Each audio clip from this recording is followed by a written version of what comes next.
High বন্ধুরা, আপনারা কেমন আছেন? আজকে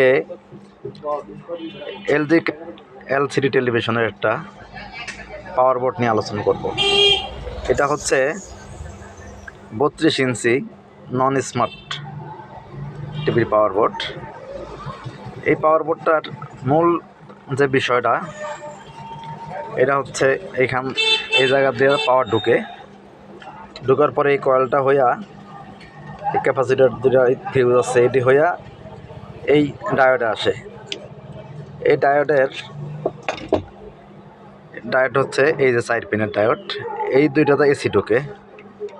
আর এই পিন আর এই পিন, 2 পিন দিয়ে ডিসি হয়ে বের হয়। ডিসি হয়ে বের হওয়ার পরে এটা হচ্ছে পজিটিভ আর এটা হচ্ছে নেগেটিভ পয়েন্ট। এইখানে আবার 2টা ফিল্টার ক্যাপাসিটার আছে, একটা ক্যাপাসিটার ফিল্টার আর এই একটা ক্যাপাসিটার ফিল্টার। এই পজিটিভটা চলে গেছে এইখানে, এদিক হয়ে এই চোপারে আসছে আর কি। এইখান থেকে ভোল্টেজ, মানে এইখান থেকে কয়েল হয়ে এইখানে এই যে এটা হচ্ছে মক্সপেট, এই মক্সপেটের সাপ্লাই পিনে আসছে।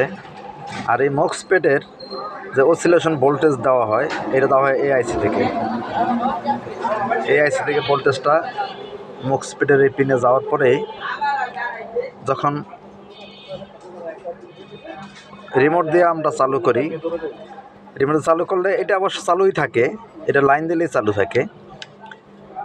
এগুলো সব লাইন দেওয়ার পরে এগুলো চালু হয়ে যায়, ভোল্টেজ চালু হয়ে থাকে। 12 ভোল্ট এনে ভোল্টেজ আসে, এনে 5 ভোল্ট স্ট্যান্ড বাই থাকে। এই 5 ভোল্ট স্ট্যান্ড বাই যখন রিমোটে চালু করা হয় তখনই এই ভোল্টেজগুলো সব চালু হয়। এখানে অনেকগুলো ভোল্টেজ আছে, 24 আছে, এইখানে লেখা আছে ভোল্টেজগুলো।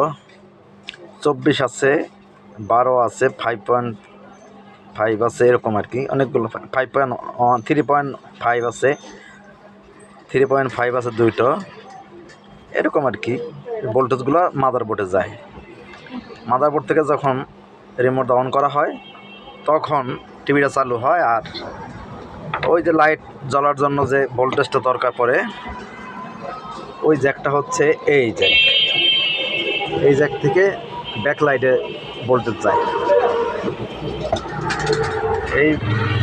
এইখান থেকে ব্যাকলাইটের ভোল্টেজ যায়, কিন্তু এই ভোল্টেজ তৈরি করে আবার এই চোপারটা ইউজ করছে। আবার এইখানে একটা মক্সপেট ইউজ করছে। এইখানে চোপারটাই কাজে লাগাইয়া এই ভোল্টেজটা হয়